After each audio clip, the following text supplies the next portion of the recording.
И здравейте хора, това ще бъде второто ми видео. Мисля, че тук ще покажа как се прави бутващ диск или бутваща флашка, понеже ми се намира само флашка. Ще го направя с флашката. Така че, да. Започваме. Значи, трябва да се изтегли една програма, която се казва Windows 7 USB DVD Download 2. И нали изтегляте го, ще сложа линк в описанието. Теглите го. Пускате го да се изтегля. Искате тук Yes. Тук Repair.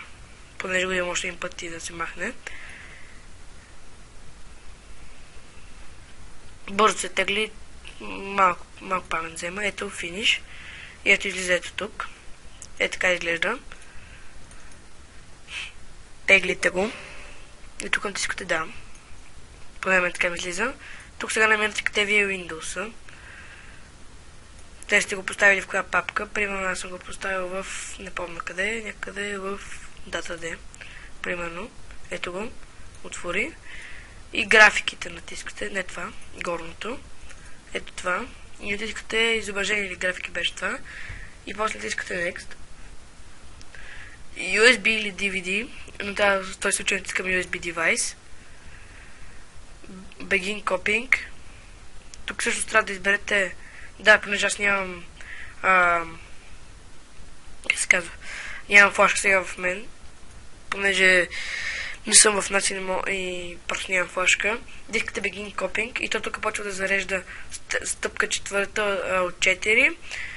И като сложим, нали, как се казва, флашката, слага се от началото и то тук почва да зарежда и така форматира цялата информация от как се казва, от самата флашка.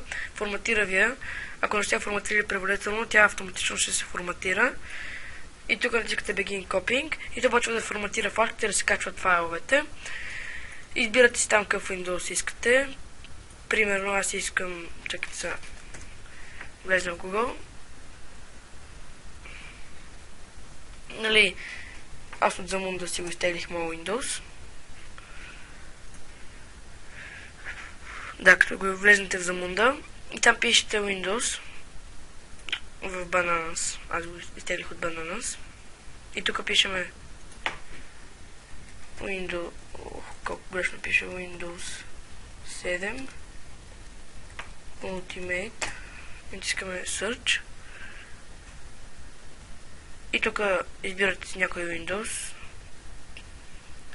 Аз изтеглих най-малко вземащата памет. И, нали, после го намирате като това. Ще сложа един линк в описанието за Windows. Този Windows, който аз съм изтеглил. Може да изтеглите и 10. Вие си избирате какъв Windows. Аз предпочетох 7, понеже на стария ми компютър се прецака. И така, натискате Begin Copying, както казах, и то тук почва да форматира диска и да качва USB-то и да качва самите файлове, така че трябва да се вържите със спокойствие. Това ще бъде от мен за този клип. Надявам се да съм ви помогнал и ще видим в следващия.